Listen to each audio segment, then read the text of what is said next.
also a long overdue catch up with our Right Behind the Roll podcast. We've been away for a long time, haven't we, Mum? Yeah. Unfortunately, you did yourself a little mischief and hurt your back. So you were laid up for a bit, weren't you, to be fair? Well, I think I've done a couple of months now. Yeah. So I think we're on 9, what's a couple of months, 8 weeks. Yeah, it's been a long time. Yeah, we're on 9 weeks now. And you weren't good, but we managed to have a good support network in place to keep you going round the clock, weren't you? When your family were excellent. And you're back up on your feet. I got off my knees. Be it very slowly, but you're looking well and you're in good spirits. So we thought we'd get a spontaneous little podcast in, and we haven't got a particular agenda. And what I'm actually going to do is just randomly throw stuff at Mum, just to be cruel. But this one's a little bit of a sad one for us, isn't it, Mother? Well, it is, because you're going off to just Hampshire, I suppose is the right place. Hampshire, darling. Hampshire, sweetie. In the morning. We're relocating in the morning, the family and I, Yeah. which puts 200 miles between Mum and myself. So, yeah, this is going to be even harder to do. But so, yeah, we're just going to roll with it. And also, you're going to acclimatise to living down south. Down south? Yeah. Yeah. Down south's a whole different ballgame. I'm a Shropshire boy. You're a Shropshire boy. I'm a Shropshire boy. Well, you're born and bred, aren't you? That's right. So so that's what we're going to go with. So what we're going to do is, I'm just going to have a bit of a random chat with Mum, really. So the first thing I'm going to go with is, we listened to Radio 2 this morning and we heard Rod talking about his latest stuff. Yeah. His newest, was it single or album or whatever, and Rod's still very much being a lad, even at his ripe old age. Clearly you knew Rod. Oh, yeah. Had quite a bit to do with Rod. But we've not really mentioned him much. But I know you have quite strong personal feelings about Rod. Rod's all right. Yeah, but there's a lot of people who probably listen to this who are massive fans of Rod, because he has got a huge following. But yeah, I think he has got a massive fan following. Rod's all right. Actually got on with Rod. But and if I'm really fair, he did put the work in, because I remember him from when I was 13, and he was in Brighton, and he used to play the marquee in the Flamingo and all the rest of it in the day, and he was a very good frontman, played with some really good people, and then when he got with the Faces, he broke them. He became Rod Stewart in the Faces. Yeah, which was a tad unfair, because without the Faces, Rod would just be Rod. Yeah. But he never really gave them that due. Yeah. Because it wasn't long before the Faces, suddenly from the Faces became Rod Stewart and the Faces. Yeah, yeah. And he kind of almost treated them like his backing band, which naturally pissed Ronnie off. Yeah. And me, because I thought, well, come on, this is what you've always wanted. Yeah. Share the love. But it's tricky, isn't it? Because you think at the age they were when all that went on, and me knowing where my head was at when I was that sort of age, as a bloke and loving attention, success, it'd be a very easy trap to fall into for him. Of course he is. I mean, what is good is he is clearly talented and good at what he does, and he's very they good give him the frontman. opportunity, but he is, like him, loathe him, whatever. The guy's done some good stuff. Oh, sure he has. And he deserves it in a lot of ways. Okay, you're on your feet, chill out, woman. But sorry, I had to actually move my bum. But yeah. No, he deserves it, but I find it... What was it that really sticks? When he wants to be referred to as Sir Rod. Why? Okay. Shall we leave Rod there? I think with the best intentions, with all the fairness I can muster, why? Yeah. Well, that's fair enough. But good luck to him. Yeah, good. Well, he's clearly still going strong, isn't he, from what we heard on the radio, so... yeah, I know. Fair play to him. So I said this is going to go all over the place. So what ages ago, remember when I took you out for that random lunch and we stopped outside the Happy Bat? Shout out to Whitty. Yeah, definitely shout out to it. And Whit said about, loving the podcast. He goes, I'd like to have some more of the naughty stories, because there's been a lot of fun stuff. And, I think what I'm going to... a part of our lives, and this is very much when I was on the scene, but there was an era in our lives known as the Cann days. Yeah. Now, the Cann was a name of our home, which we had for about 18 years. 20. Well, there you go. I was pretty much so I would have been 2 years yeah. old when you moved in. Yeah. So I was there for The duration. the duration. Unfortunately, the house actually caught fire and burnt clean to the ground, Oh, yeah. and it tried to burn Mum down with it, and somehow you survived. We don't know, but you did. But those, let's touch on the Cann years, because they were, forgive my French, fucking wild.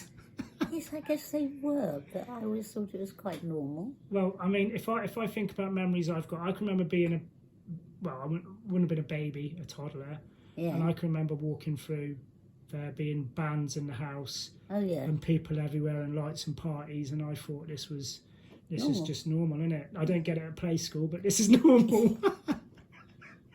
Wasn't it? That was the adults' play school. So there were those moments of it. There was the randoms who would show up. Like, I can remember waiting for the bus to go to primary school, and this Japanese chap showing up and just getting out the car and being in complete awe of the house. Like, Yeah.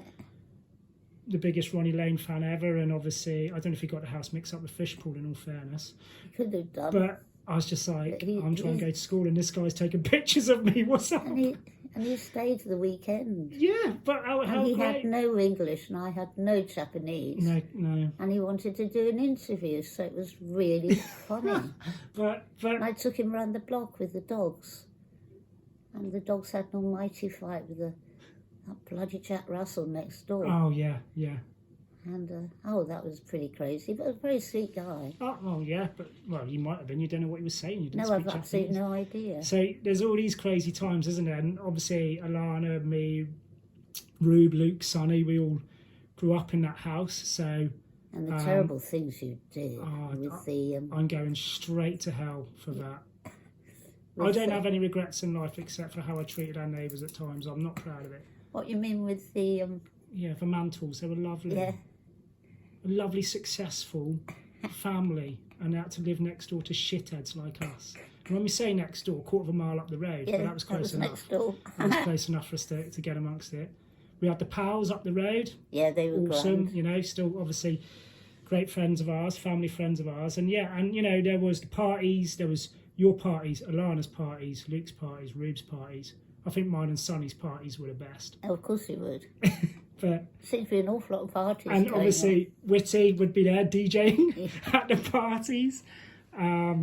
Yeah, and a lot of throughput through the on. house. A lot of people came through that. A lot of young ones. But it became a haven as well, like Yeah. a safe place, wasn't it? Because Well, funnily enough, that's what it was. your lost boys would end up there. Oh, I love my Lost Boys. Yeah, I still love my Lost Boys. well, they still show up, to be fair. And,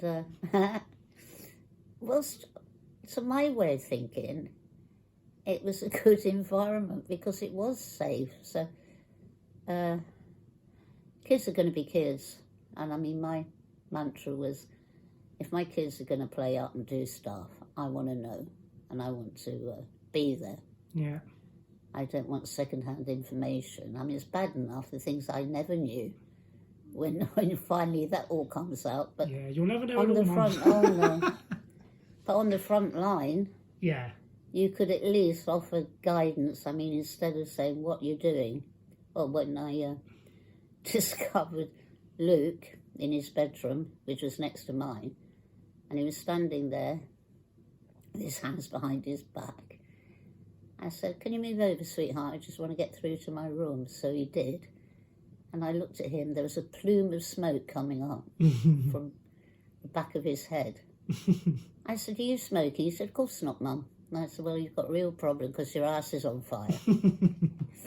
I said, in which case, he, fair cop, I said, "Well, look, I'm not going to give you a lecture because I smoke.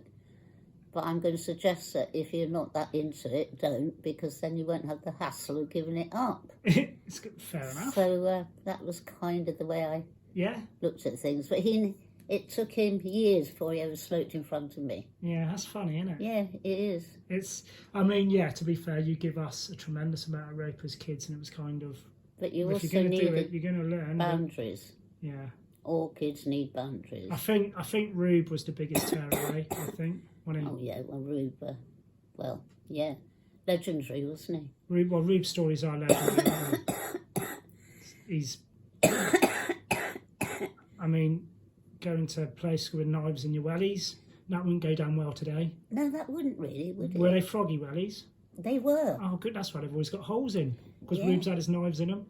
All the kitchen knives. Obviously, And the dog. Yeah, he's blown up your car. Yeah. He's he's a bit of a menace, wasn't he, Rube? He used to bury my money when I picked it up, my family allowance. Yeah, he'd bury He'd it. bury it and then dig it up later and go down to the sweet shop. You got it. You can't help but admire that. Oh, he had a lot of...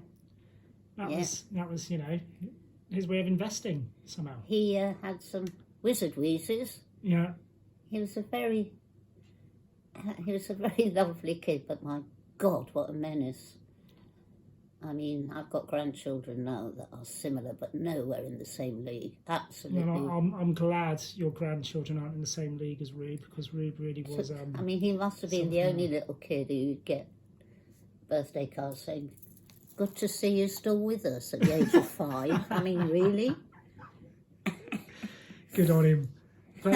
But yeah, the Cann, was an incredible time, wasn't it? And I'm sure people listening to this, a lot of you who know us personally have probably would have been there or have stories on it. So by all means, leave your comments and your stories. Oh, It's lovely. It's lovely for us to have the memories. And I mean, I could go into them all day. I mean, we used to harass the farmer, me and Jace. I know we set those barns on fire, God knows how many times. I don't know how many times you did that. Rube and Jamie tied us up to the barns when the farmer showed up, and he just bollocked us and left us there, riding motocross bikes. I mean, to be fair, I'm not painting a good picture of we were probably... Hooligans? Horrible. No, you were never, none of you were horrible. You were more interested in the crack. Yeah. It's always the crack. I mean, that zip line thing across the road. Yeah, that was Now, dangerous. what was the intention of that? Because it did lead to some rather that aerial got awful snapped things. off a car, didn't Yeah. it? Oh, yeah, I the blamed aerial. I blamed it on Jace. Yeah. And I think Jace blamed it on someone else. Yeah. I don't remember who did it. It wasn't me, though. Yeah. and nearly garroting people if they were on bikes. Yeah. Yeah. We did, you did, wage war on Bertie at the... Yeah, you helped. I helped, yes. You helped us. I remember we got a bit of wood. We put 3 6-inch nails That's through right. it. We covered it with chip-ins. Yeah. And then you waved him down and asked him to pull over, and he parked on it. And then when he drove off with a blowout and this bit of wood flapping in the tyre, we were all like, "Whee!" Yeah, Mum, we weren't horrible at all. No, well, I was really. It was my... Yeah, but you were in on that. I know. Poor Bertie. Sorry, I Bertie. advised you how to... Again, he was just doing his job. Well, I had to advise you how to make it work. And then... My job as a mum and a dad was to let you know about survival, and if you wanted to do something... Get someone back. Yeah, there were ways of doing it. Well, that was like mafia stuff, because he threw nails down, so we got tyres on our bikes. We got punches on our bikes. Yeah. So you escalated it, didn't you? Well, So yeah. you did the old, like, Tit for horse's head in the bed job. You're like, Yeah. right, we'll take you out properly. And to be fair, it come to a stop then, didn't it? Yeah.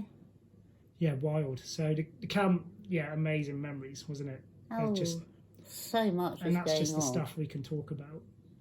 And and our run-ins with the council, when they told Dill that he'd have to take his barn down because it was a couple of inches too high, whatever.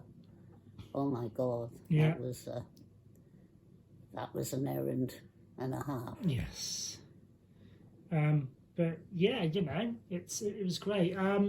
So what we've done, we talked about Rod, we talked about the Cann. Now, like I said, we mentioned the fire, which was crazy, wasn't it? Like, well, that was you literally, and this sounds awful, you shouldn't have got out of that. I mean, you woke up in the bed. The bed was on fire, wasn't it? Oh, it was all... Bearing in mind that bed was what? That was gold leaf, your bed was? It was a French Victorian, beautiful thing, like a big basket, gold leaf. Yeah. We're struggling for fab. money and you're sleeping in beds fit for Cinderella. Yeah, with the dog.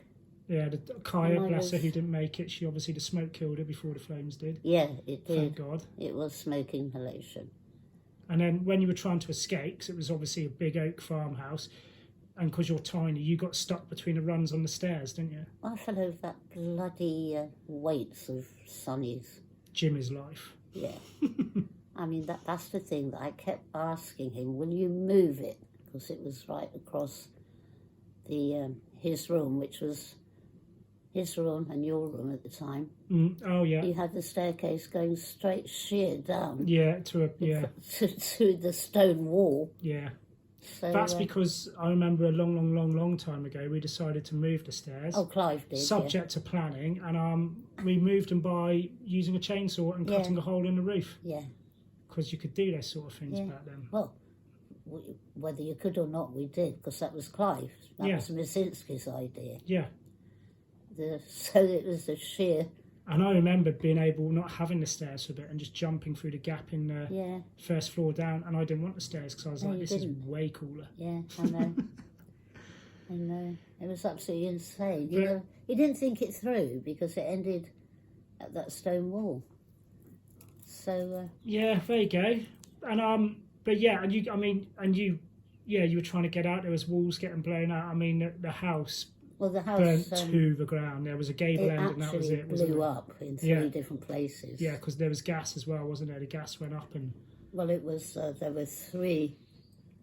The fire brigade located 3 different seats of the fire. Yeah. So it was arson, and everything I'd always thought would work.